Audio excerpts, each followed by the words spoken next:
So, let's talk about, let's get rid of this. Let's talk about how I'm mixing this. And let's get rid of this as well. And then we're done. Of course, there's a million more things we could talk about. We could talk, I mean, if you want more of this, we can talk about Kiko. We could talk about arranging. We could actually not talk about how I'm setting this up and mixing and the DAW. We could talk about music. We could talk about how am I approaching a certain part. The most difficult thing to program ever is subtle drums. Very, very difficult. Something with brushes, something that's laid back. The heavier it gets, the less dynamics you need, because anything quiet is not going to cut through the mix. So if you have metal, it is much easier. If we had something, again, super subtle, let me play you something. I don't know if does it work. It might. Wait. So if it's coming from the Mac, you'll be able to hear it now. Good. Somewhere is audio. Where's audio? Let's just not go to my porn folder. That would be bad. I don't have a porn folder. That's why it would be bad, because you people would be disappointed. Yeah, it's music. Okay, let's see. Here, the vacuum is hot. There. For example, this.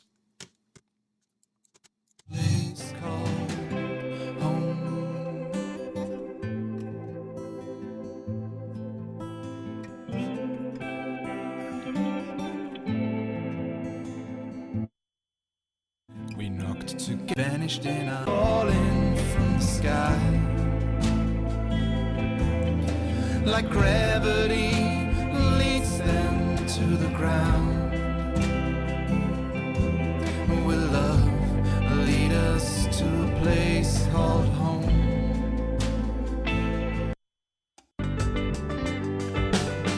I know the reasons, I know the truth, I know my feelings about you. I know the danger, I know the price, I know the struggle, I know the lies, but I can't give up fighting, I can't let it go. No, I can't wonder why all these good things we enjoy, we throw them away like a broken, boring toy. We won't forgive another one's mistake, won't fight to keep for what we once fought to take.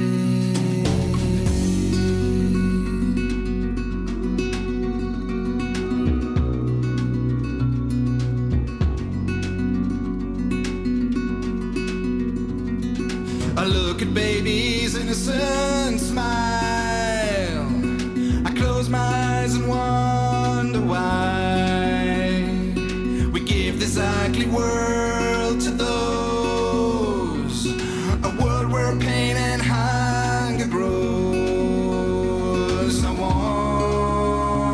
wonder why, I wonder why. Oh, is this the end of skies?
First of all, thank you, Sonia, for thinking of the copyright issue. This is all stuff I've produced and recorded here, and I've got permission to use it. Well, all the songs except for the last one were from a project called The Vacuous Heart, which was me and a friend of mine, his songs. And the last one you heard was from my album Roswell 6, A Line in the Sand, featuring Michael Sadler from Saga. So yeah, all these were programmed. And that's the tricky part. That is extremely difficult to do that kind of thing where it's very, very subtle. I don't know if I have anything else on here. Probably. Yeah, but you get the idea. That type of super subtle, dynamic details on the hi-hat, that is stuff, in the end, what you have to do. Hey Sven, this is all going to be uploaded again. Don't worry, it's going to be up in 4K. So this really subtle stuff. We all can do boom chug, boom boom chug, boom chug, boom boom chug. But doing the subtlety, you have to study drums. I can't play drums with shit. I can do boom chug badly. But when you want to do stuff that a drummer can say, yeah, it'll require you to actually listen to drums, buy albums because of the drummer, watch drum DVDs, talk to drummers. Like, for example, when a drummer plays a flam, two sticks going flap, which of the two is the harder one? I know. So when you're doing a flam, let's say I do, well, here's easy because I have this. Let's say I want to do this. I want to do this very, very... It's very simple kind of groove. And I, of course, want to do it faster. I want to do it at 120.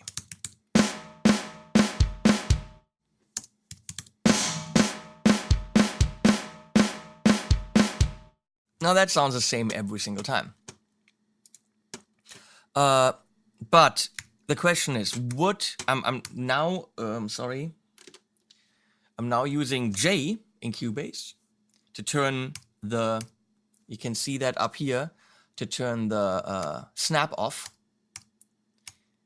So that's also a key that I use rather often. There's me again. So let's say I want to program a flam now. Is it going to be this all the way and then quieter? So like this, which is a little bit purple.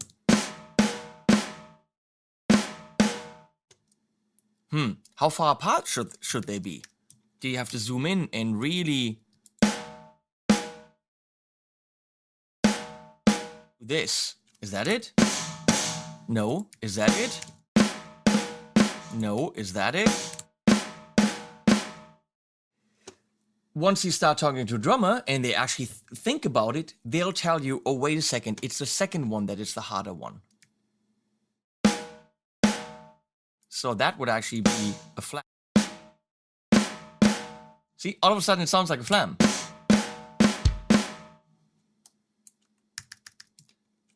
This is also a cool groove.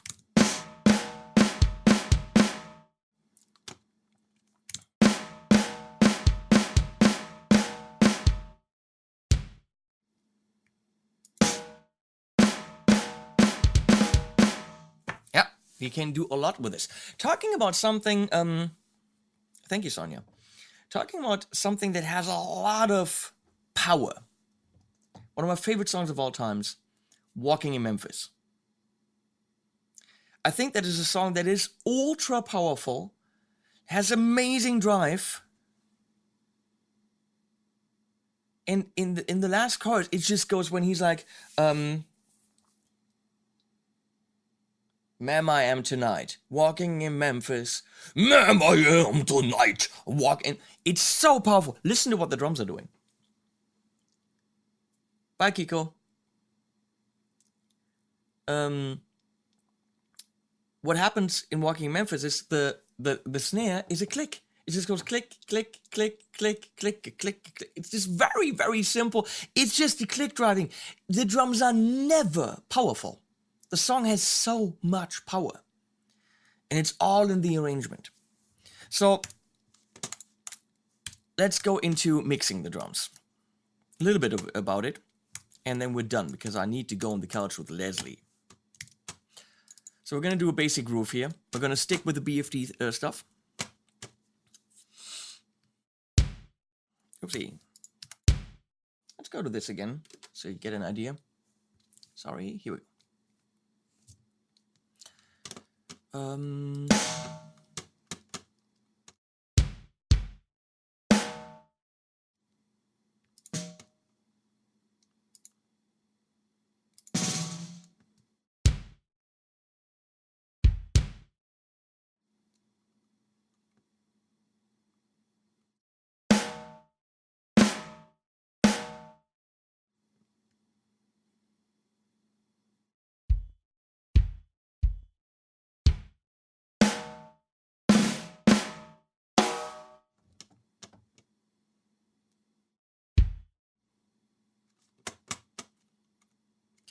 Let's do hi-hat, why not?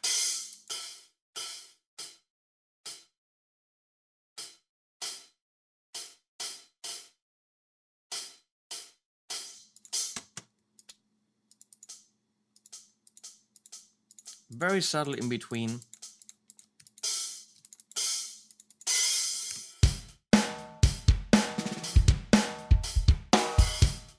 Ah, it's damn cool.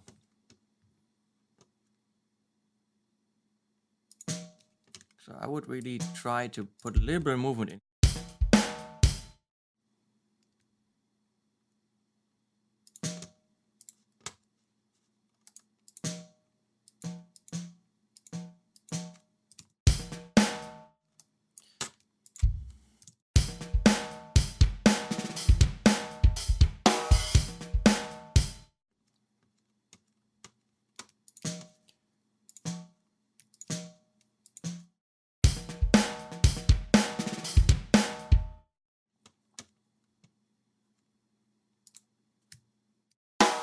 That's kind of cool.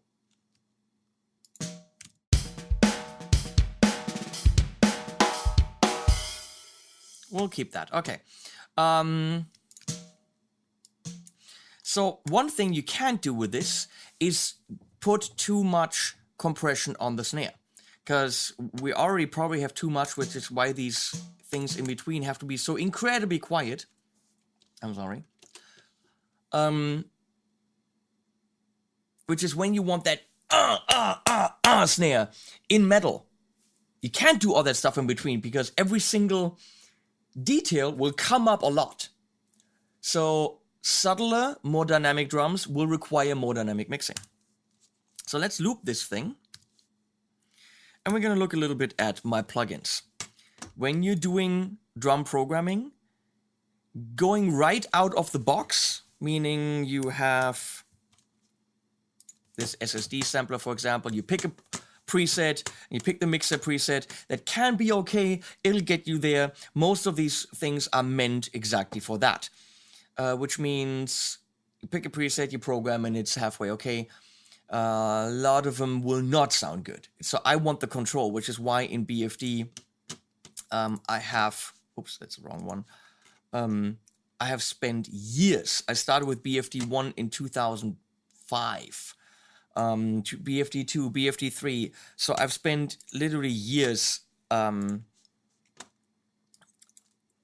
figuring out the little balances of the overheads and how much do I have to damp it, how much bleed do I want. I don't want bleed on the kick and the snare at all. I want to be able to treat them individually. Halfway okay is a good band name, that is. So okay, let's look at the mix. I'm treating this like an actual drum kit. So I have overheads, room, ambient. Toms, no cymbals. Cymbals are down. No one's ever miking individual cymbals. It's completely asinine to mic individual cymbals. So what do? You mic overheads.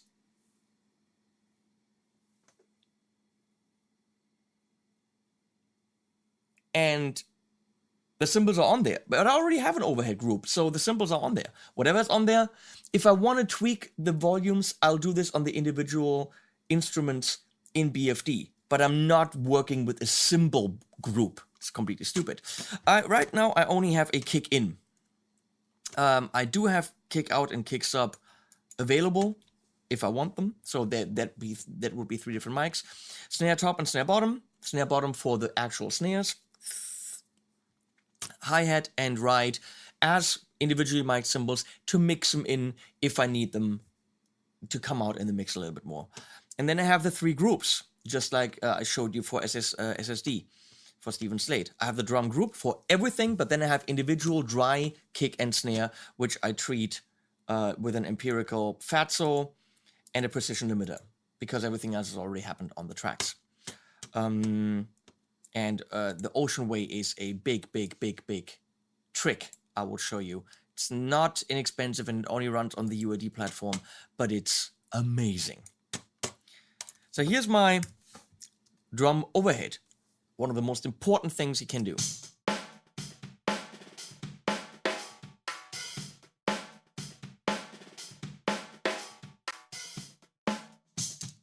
I just turned the Ocean Way off.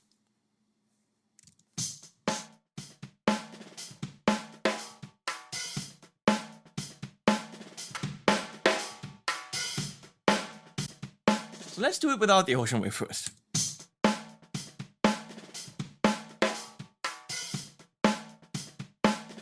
If you heard that, you'd think it's a real drummer. Come on. This would fool most people.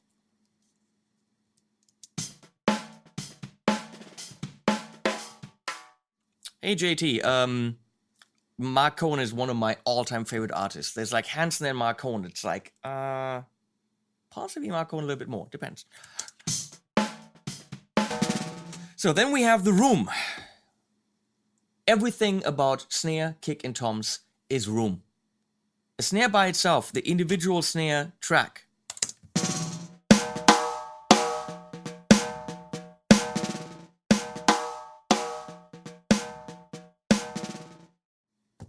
is nothing without the actual room. So room is everything.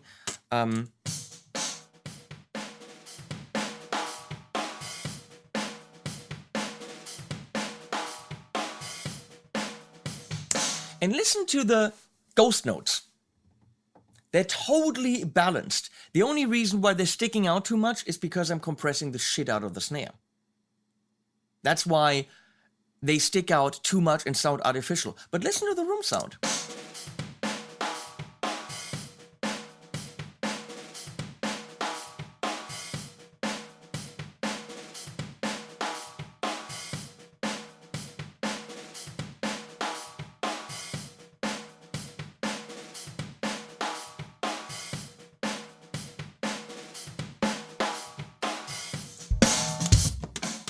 And then you have the ambient channel, which is just mics even further away.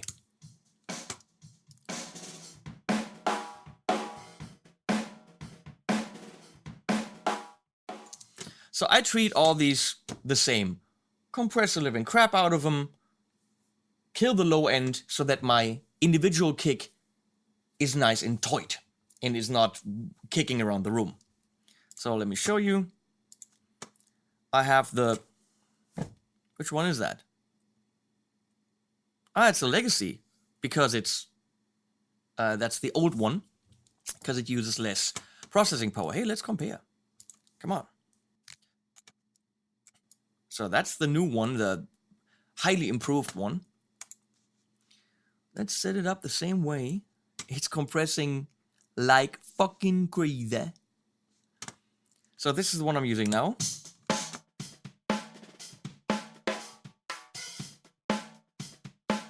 Compresses about -3.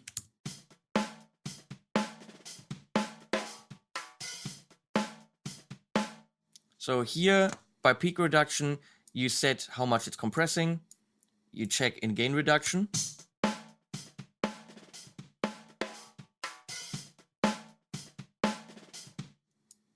And then with output, you set the output.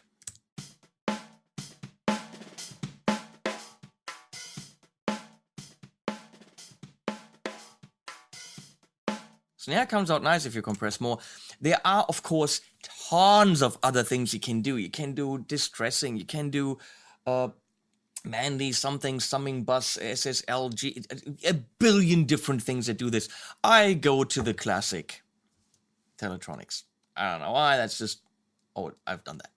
I'm trying to reduce my options to 3-4 compressors. I probably have 100. You're not making music if you're going through 100 compressors to find the right compressor for your overhead group, okay?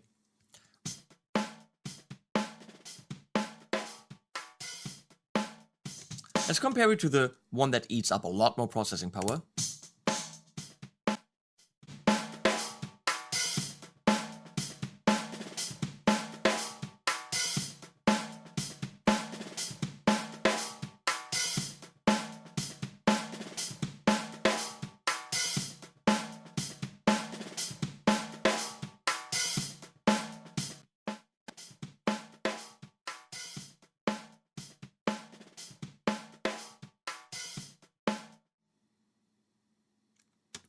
We're gonna use the new one. It eats up a lot of processing power, but holy crap. It's just, it reacts faster. It's a completely different beast.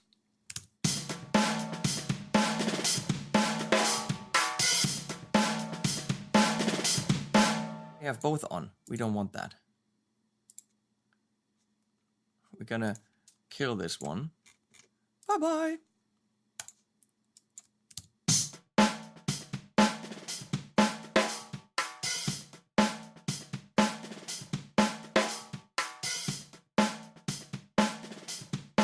Well, it's probably also just louder.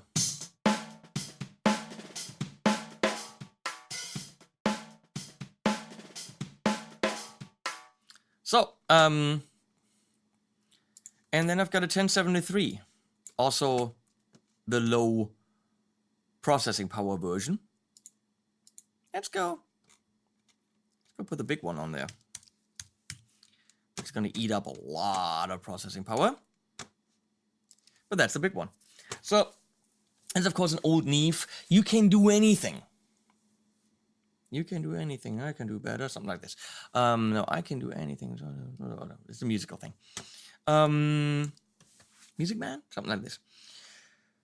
So, I like these straightforward tools. You can easily go with a graphic EQ. We could use the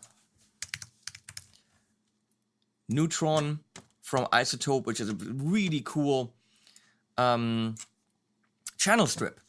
I could possibly do this all in here. Actually, we should try this after we set up what I'm setting up now. Let's do this. That could be interesting. So I like to go ahead and just cut the low end on this rather a lot.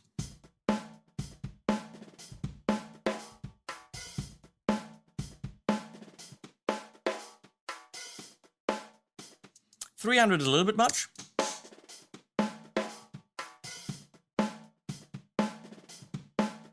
$160. I want something in between. Not happening, but okay. Now I want to add high end, which is just a fixed band, I think at 12K here.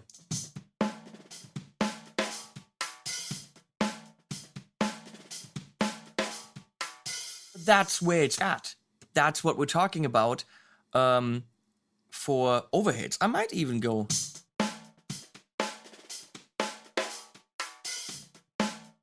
But I could actually just reduce a little bit more at, right here at 220 maybe, and just reduce it a little bit.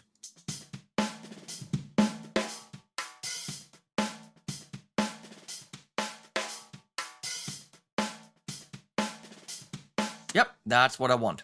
So there you go. I'll do the same thing without even listening to room and ambient. Well, maybe I should listen. So that's room without EQ.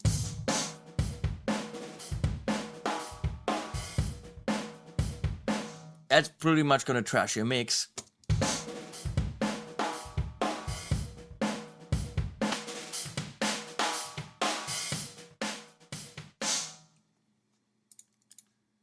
And again, I mean, this is eating shit tons of processing power, but I got 18 UAD cores, so I'm pretty sure it can handle it somehow.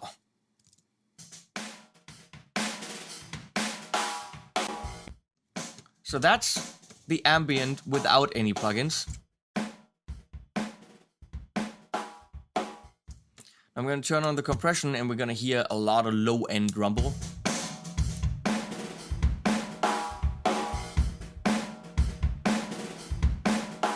Which can be cool if you're doing like a fuzz track and you want you want really massive kick. If you want detail, you need to keep it clean in the low end.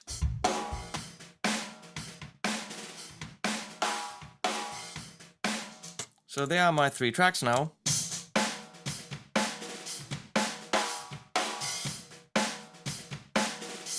So let's do this. Let's turn these off. I'm gonna go to Neutron, because I just learned what it does.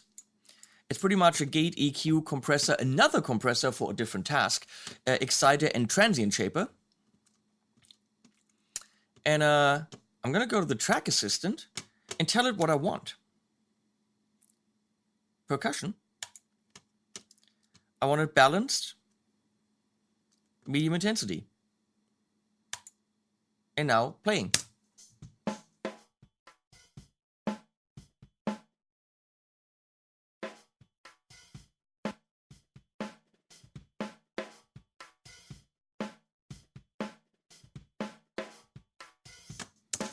And now it pretty much did something based on what it heard, which you can tweak.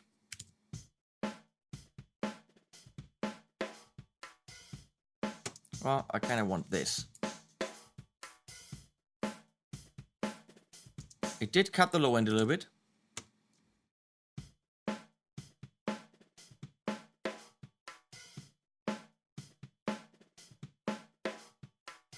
It decided to put the exciter before the compressor. Very interesting.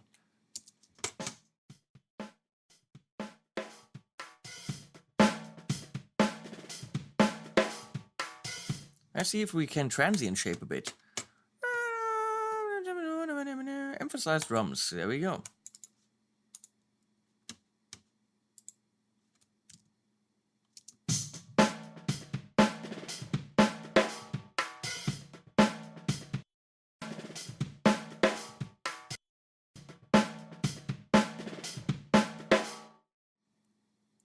Vicky loves me. I love you back, Vicky.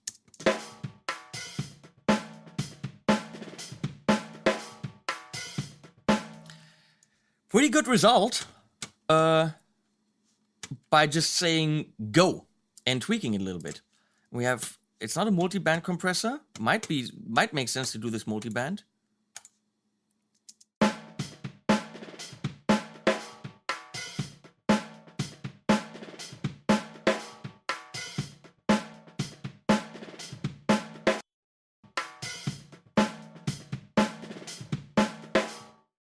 I want to compare that to what I set up. Of course, there was a transient shaper and all that stuff.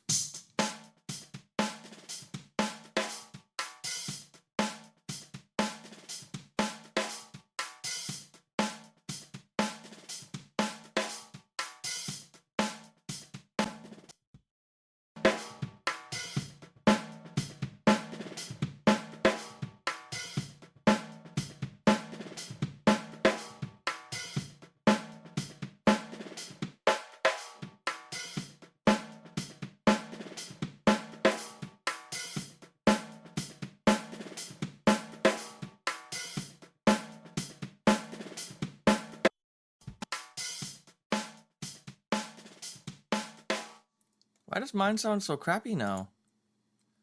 Is Neutron that much better? What the crap?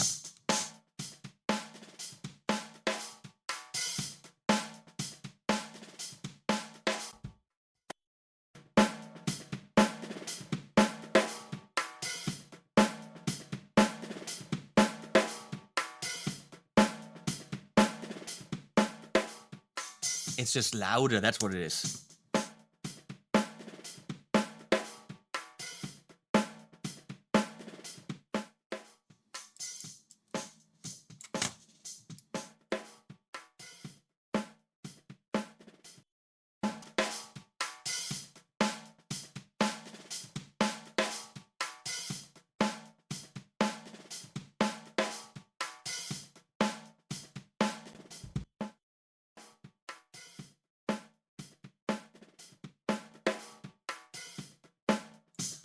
Neutron is doing a pretty damn good job as a channel strip, just nailing it. Pretty damn cool. In automatic mode. So that's recommended. Get Neutron, put it on everything. It's $249 for the channel strip. Thank you, Mark. So here we go. We have these three done. And of course, it sounds thin in the bass.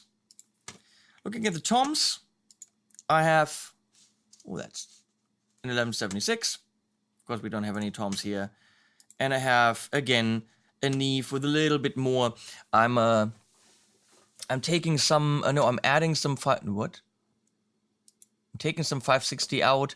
I'm adding 190 and 3.3 kilohertz for some peak. So, interesting is, of course, the kick. Let's look at that. So this is no plugins.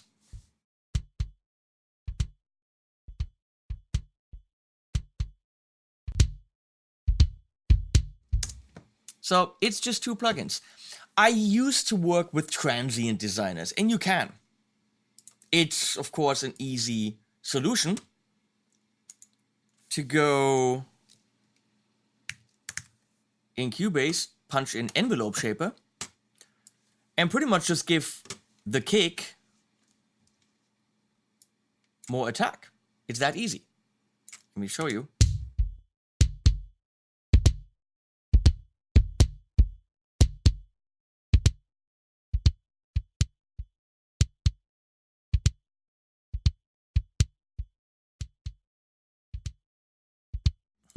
Of course, you can also make it longer.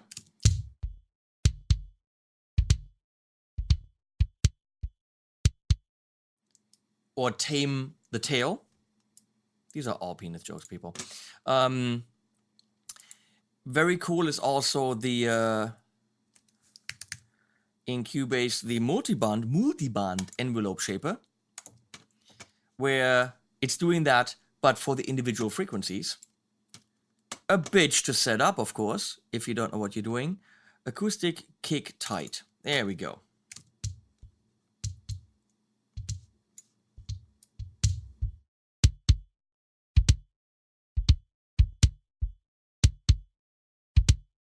Ah, my boo is here.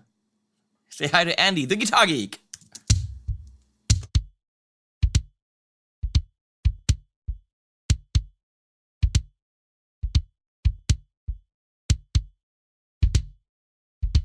So do we need it? I mean, it's doing multi-band magic. It's adding a little bit more kick. I'd rather not fuck up the acoustic kick I have.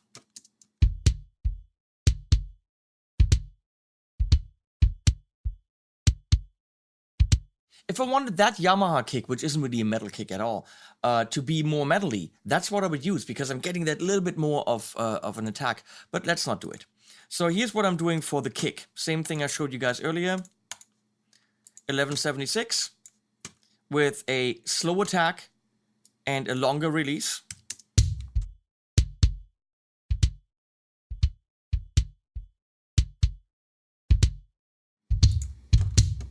Compress about -7 dB.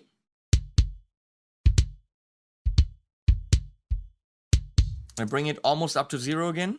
So compression you set up with the input on the 1176, and then the output level you bring back up to where you need it. It's understanding attack and release is a little bit more complicated. So the trick, again, just like earlier, is taking 250 down. This might be a little bit much. So no EQ is this.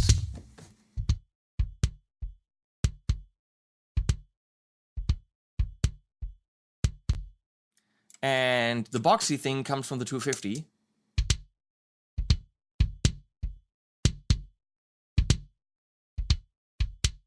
You take that down, it's kind of like a mid scoop. And then you bring the bass up a little, not this 31 because that's just too rumbly and too much.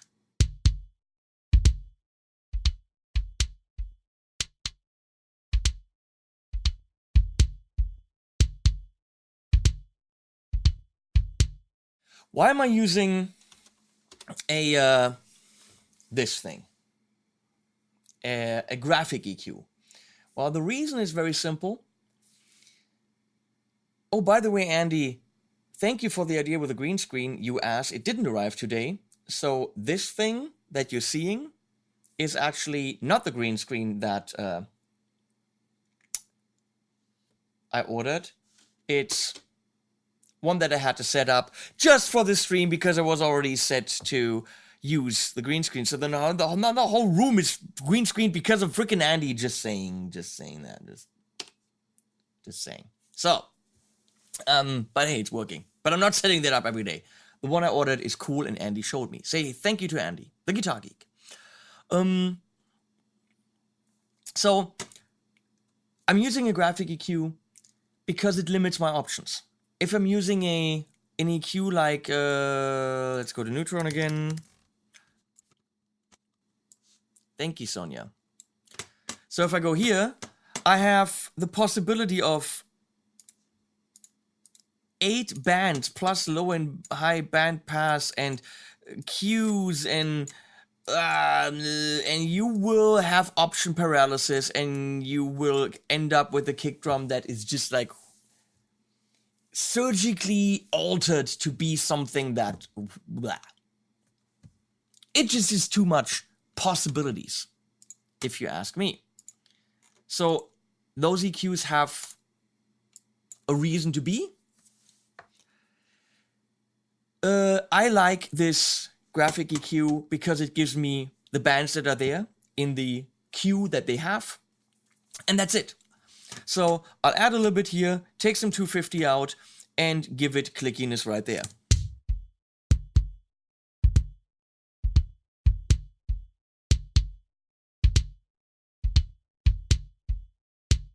So now, of course, we could go and also have the kick out, the second mic outside of the kick drum.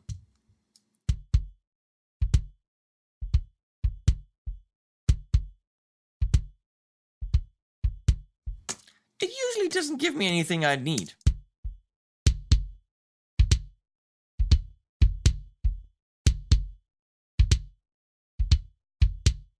Well, this one doesn't have a kick sub, so there's a sub kick. The bass is actually doing all that really low stuff. The kick drum shouldn't be. If it's a good arrangement, the kick gives the impulse, the bass gives the bass frequencies, the guitar gives the distortion. All together, awesome. Or le awesome, as they say in French. So let's go to the snare.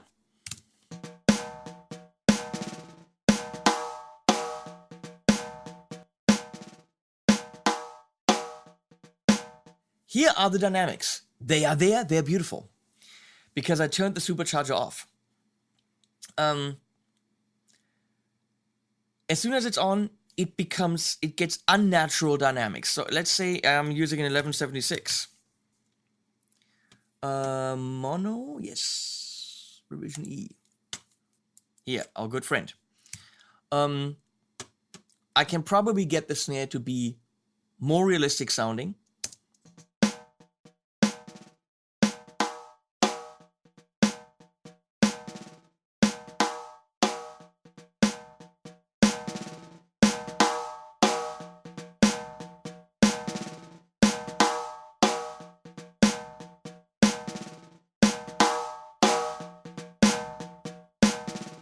So if I have the release over here on the between 5 and 7, the snare is going to has a longer tail.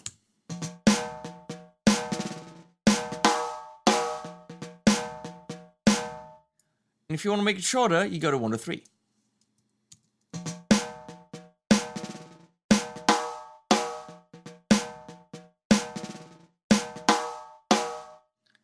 So here, this can't squish it and kill it as much as the supercharger. This is an older style, vintagey kind of compressor. So if I put this in context,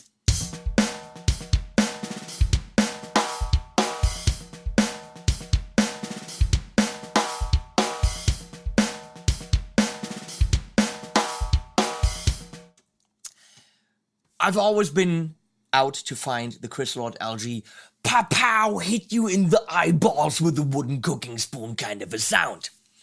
And in my search for that, I found the Supercharger GT. It is inexpensive, will give you that distressor sound. Now, of course, we have a distressor from Universal Audio, but this one anyone can buy, and it's under $100. It's a great compressor, and but it, on the setting that I have it on, it pretty much squishes everything, kills dynamics quite a bit, but has this insane attack.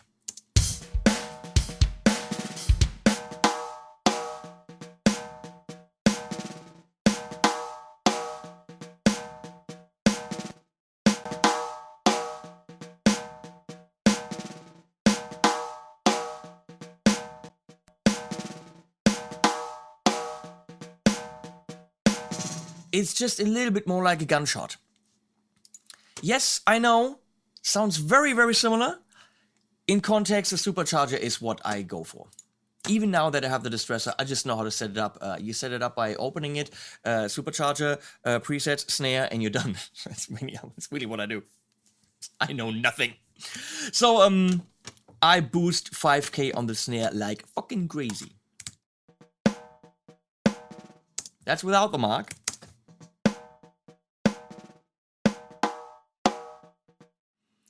Eberron, watch this from the beginning when I upload it sometime next week or whenever. We can't go through everything again, but it's all there in beautiful 4K. So as you can see, I'm killing pretty much all the low end here. I'm adding 160 for some of this, some biteiness at 2.5, and then a lot shelf from 5K on.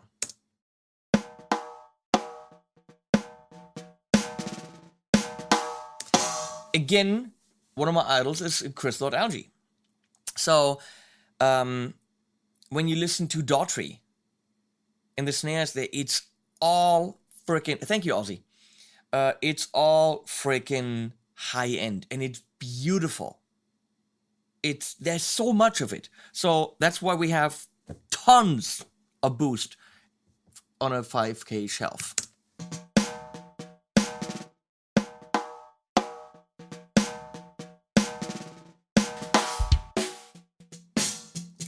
The bottom is traditionally, I have an LA3A on here, don't ask me why. The bottom is traditionally, again, Chris Lord Alge, boosting around 5K and boosting the shit out of it. That's the snares. It's annoying, but that's getting the snare out of the mix.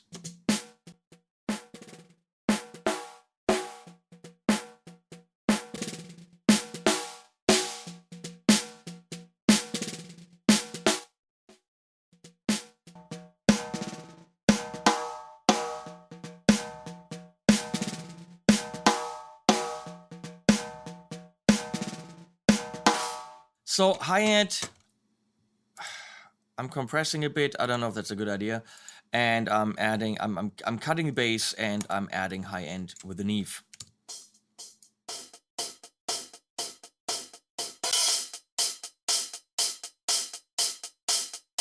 I'm doing something similar with the 88 RS. Don't ask me why. On the right, and they're really just mixed in slightly because you want the room sound on those. You're right, UA stuff is expensive as a toy, but it is the best shit that's out there.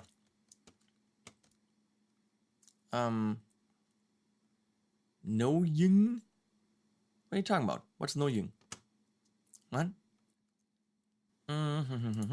So, let's look at what's on the groups, because that's where it's at.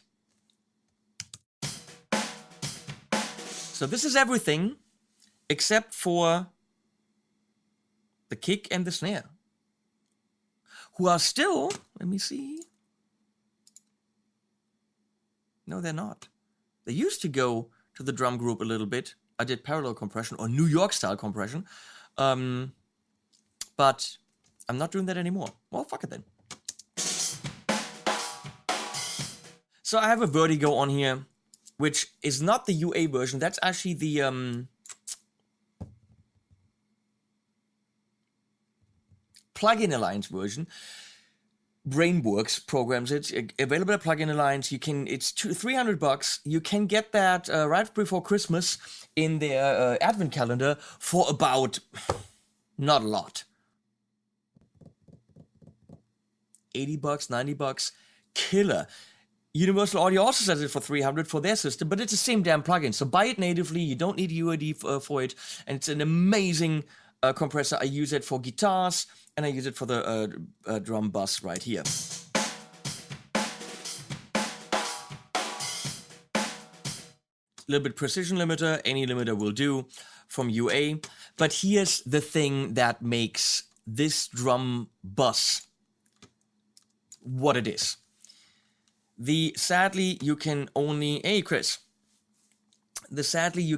get from Universal Audio plugin, the Oceanway Studios. It's a digital somehow simulation impulse response something of Oceanway. So it's this amazing Oceanway room right here, where you can have, if I unsync these, they have to be synced for phase correctness. You have right here what did I do? A C12C. Did I have O? C12AC. No, I had C12C. 4 different mics, as you can see here. And it depends on what instrument we're talking about. And you can move them back and forth. So I move these relatively close to have a close mic situation.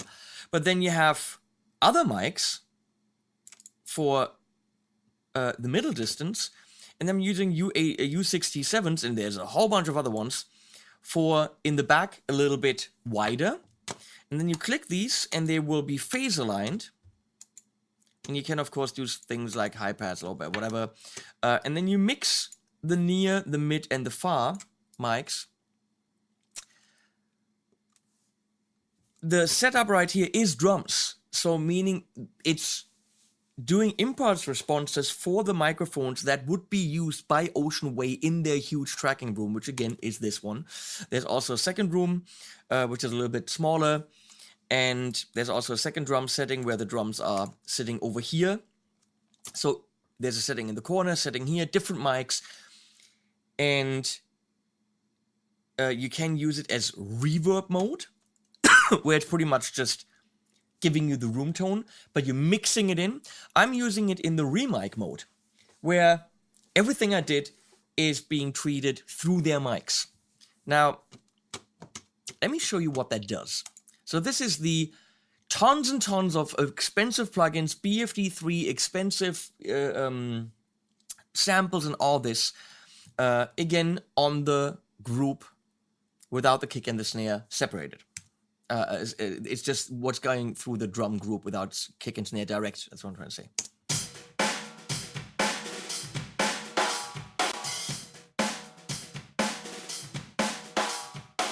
So that's off.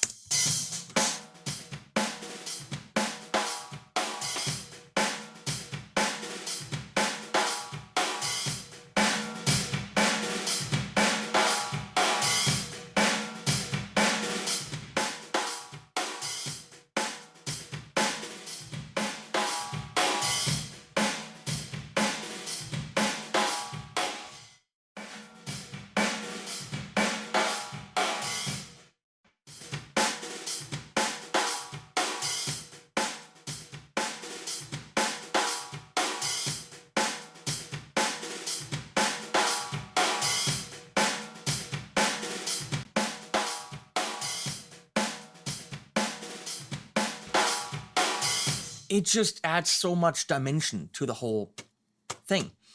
So my kick, which is really just one channel here, is going into the kick group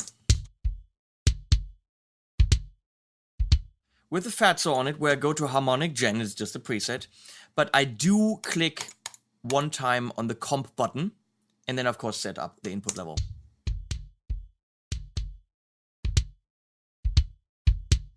So let's see if you can hear the difference with and without.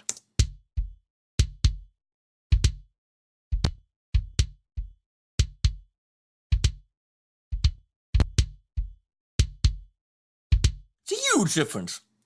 Well, it isn't, but it makes a difference. And then I have a limiter, just limits a tiny bit. I do exactly the same thing on the snare.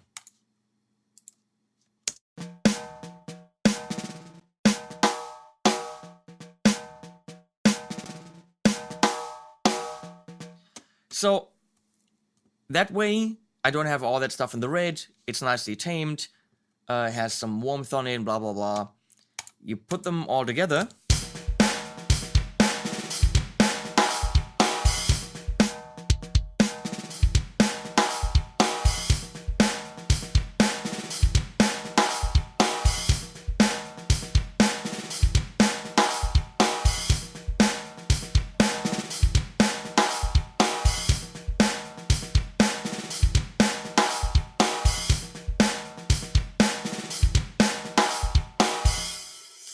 And that's pretty much it.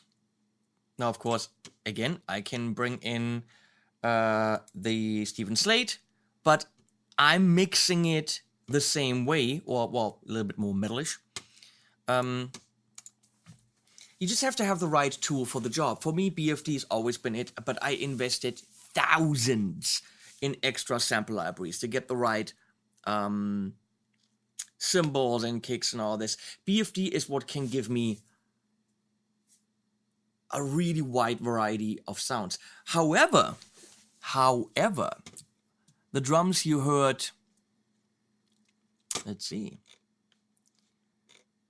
Let's do that. Contact. Yeah, let's kill those metal vocals. The drums you heard on that acoustic music was actually from Native Instruments. I mean, if you're into arranging, writing songs, any of that stuff, get yourself Native Instruments Komplete. It's $4.99, and you get a ton of stuff, pretty much everything you would need, from great basses to be a placeholder until you record the bass, pianos, strings, session strings, organs, so many things. I have the Komplete Ultimate, which clocks in at 1,000, but it gives you everything Native Instruments has at that point in time, including their plugins as well. So there's emulations of the 1176, 1070, blah, blah, and SSLs and their versions of them, lexicon-style reverbs. It's absolutely worth it if you're work. Damage I use a lot. That's like, that's cool stuff. So here's 60s and 70s drummer. And then there's also the vintage drummer. Vintage drummer is a little bit too vintage. So I used 60s drummer, late kit 4. That's pretty much what I used for those acoustic sessions that you heard. So, options, somewhere here I can... Of course I don't have my kit. Yeah, great. So I would have to really, I have to change the kits. Where do you do that? Here. You have to go, hit it, and then select by MIDI, blah, blah, blah. We can talk about that at some other point if you're interested in how to set up. Oh, 50% off. That's a good deal. If you want subtle drums, also with some brushes, which they have. So if you go to snare, towel on it, or on this one you don't have brushes. It's just beautiful, beautiful, vintagey sounding stuff. And on the mixer, it actually is like a vintage mixer, meaning you can't do a lot. Oh, where is it? Tape, comp. So I actually mixed that stuff, not the way that you heard it, not the way that we just went through it. I mixed those songs in here and had them come out in stereo because I said, I don't want all the control because then I'm not doing what they would have done back in the day. So I can absolutely highly recommend for subtle drums, for just a little bit of just that feel of, you know, 1 or 2 mics in the room. The Native Instruments stuff is great. So, wait, there was one other thing I wanted to talk about. Yeah, the 50s drummer, exactly. Wait, let's kill this.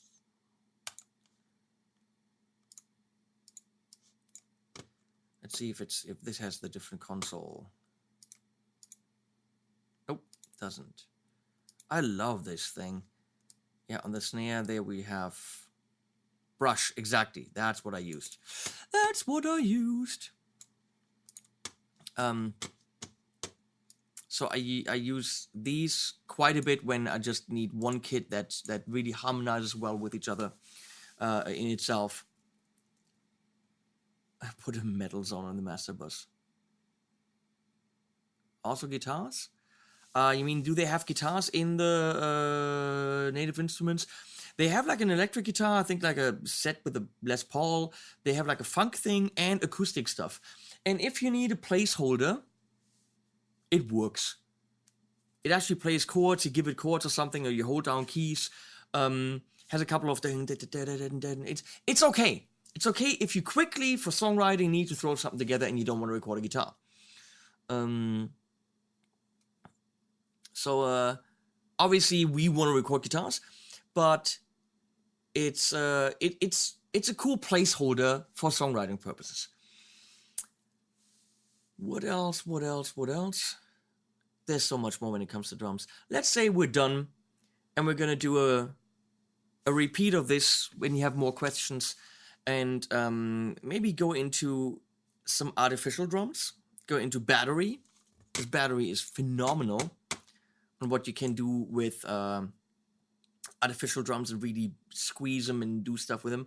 Maybe taking a loop from Damage, which, let me show you what Damage sounds like.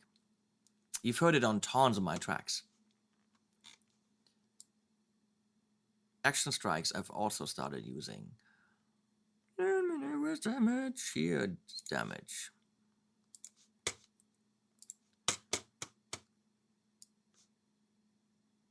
Oh no, Industrial Full, that's what I want. Here we go.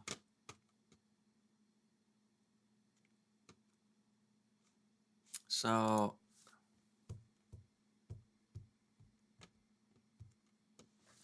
and why can't I hear this? Because it's things are soloed. So here, that's Damage.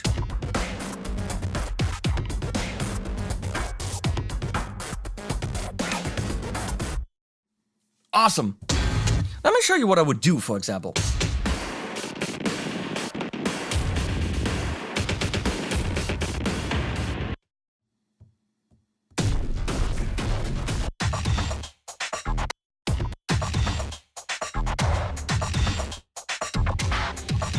That's awesome, so we're gonna take that. These things are so freaking inspiring. Or le inspiring, as they say in French. It's now, of course, synced to my tempo, but that's cool.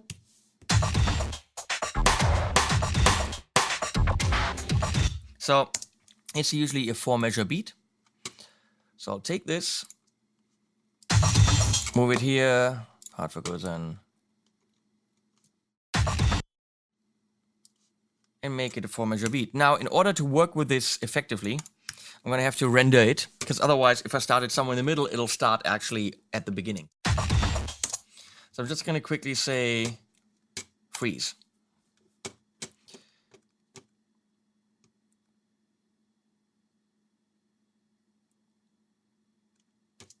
As an arrangement video would be cool. I would show you quickly how I would use this as a starting point, and then get a little bit creative with it.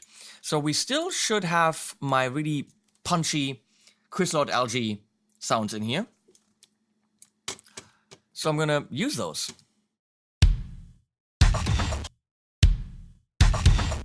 I'll just support what we have in there, and then, because they didn't have a 2 in there.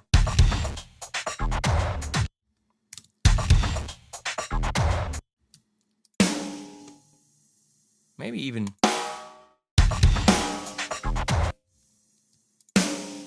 That's been nuts. And something from battery.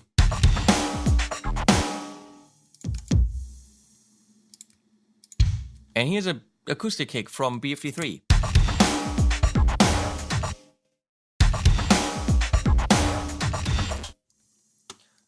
So I'm adding this in between theirs.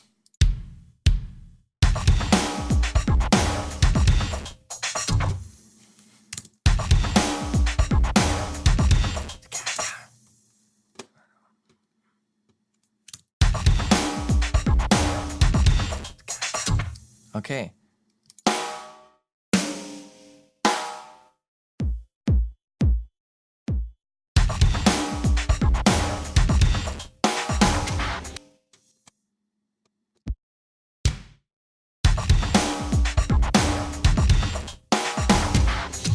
That's kind of stupid.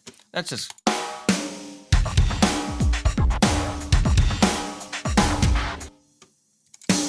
That could be cool. Yeah, let's do that.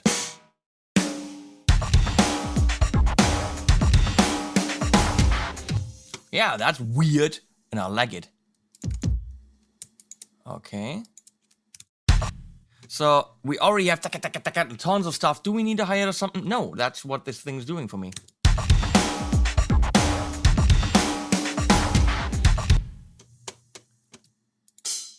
I could.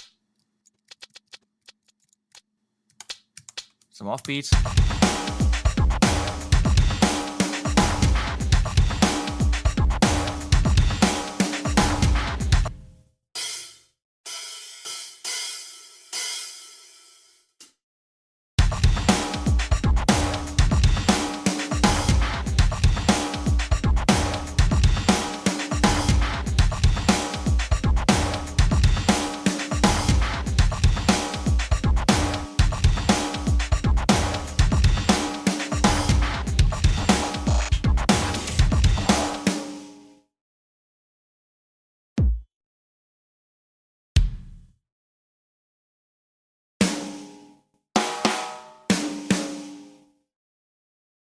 And why not?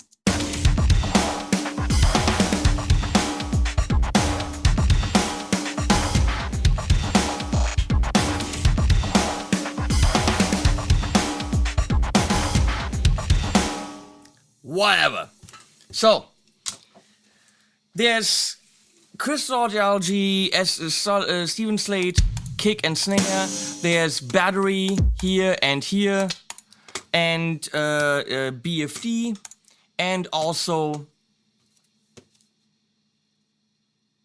Invisible McMall. Yeah. Hey, Vasils. And then, of course, the damage as the instigator of the idea. So if I wanted to, obviously, I can go ahead and take damage down.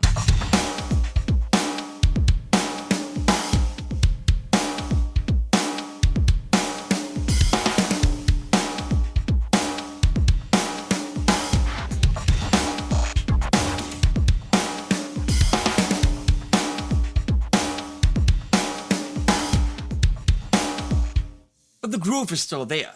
So, using loops can be very inspiring. I don't just want to use a loop, throw it in there, and say, I'm done. Oh, no, what I want to talk about. Using built-in grooves from libraries, but we'll talk about that next time. Like if I have this, I go to the groove editor, no groove selected. Oh, browse grooves. I didn't even know how you do this in here. Here, Hard Rock A. There. Well, there's a similar editor, and I think I can take this and... No? Well, how do I... What? I don't even know how this works in here. But apparently you can go and you can take this, edit in here, and then throw it, take it somehow out of this. I think in Stephen Slate it works the same way. I'm pretty sure I heard Pete Thorne saying that that's what he does. So if we have rock, chorus 1.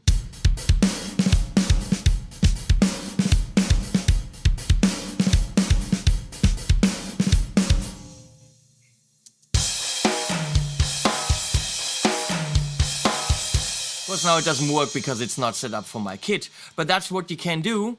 There's built-in grooves, and we should look at using those creatively and then altering them.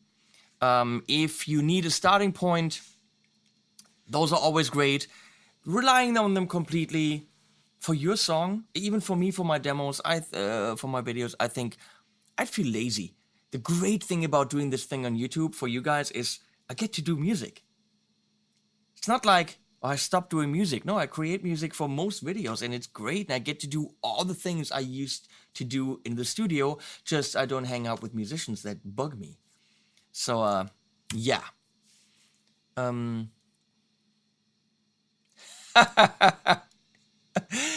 True, Tom. That's funny. And thank you very much. So we're gonna stop this here. Woo! Thank you for watching by now, probably for 3 hours, for reasons that I don't know why. I'm gonna put this up as a edited file, just higher resolution and a little bit better audio so that the mic isn't always in there. I'm gonna automate that. I'm not gonna spend hours on it. And thank you, Sonia, for moderating for me. Obviously, when I'm doing this, I can't always look in the stream. Thank you guys for hanging out. I know there was a soccer game on, or football as it's actually called. Thank you. I'm gonna go on the couch now. I told Leslie I'd be there an hour ago, and I lied. Because I'm a stinking liar. So, thanks for watching. You guys rule. No animal at the end because I don't have any here. They're all at Leslie's. So, I'm out. You guys are out. Have a good Saturday night. We can do this with any topic you want. We can talk way more drums. I have a lot to say about that. We can talk about vocal arrangement, string arrangement. This is actually, that's the funny bit. I don't know pedals. I don't know guitar sound. I really don't. I've never built a guitar in my life. Me talking about guitars, what the fuck do I know? It's guesstimating. Or it's, well, some experience that I now have, but I didn't have. The thing I'm actually rather good at is this. The thing I definitely have an advanced degree in is this. The thing I've been doing for years and years and years is this. We could talk about lyric writing, we could talk about phrasing, we could talk about vocal editing, vocal arranging. I'd have to have someone here to sing for me and stuff, but this can all be arranged because with this amazing setup here, I could have a vocalist in the other room that we can cut to. I think we could do this all. I don't know if people on my channel, you want to see this. I have no idea. Because my channel is about guitar stuff. Which I definitely know less about than about this stuff. But whatever. We'll have fun. We'll do whatever floats our boat. Thanks for watching. You absolutely rule. And have a good Saturday night. Or wherever you are, Sonia's good Saturday afternoon. Thanks for watching. It means the world to me.